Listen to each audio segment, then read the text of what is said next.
सबसे पहले किसी मोर की और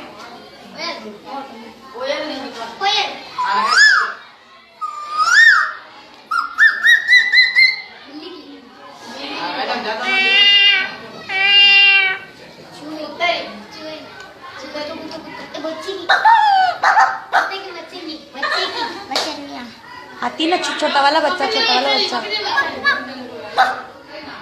नहीं, वो जो बच्चा पैदा होता है ना छोटा सा।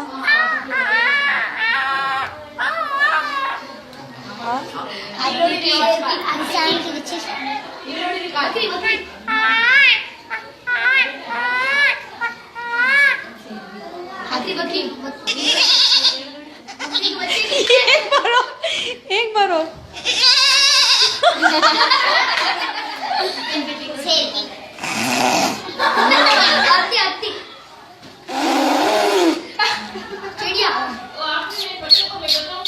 जाओ बेटा जाओ।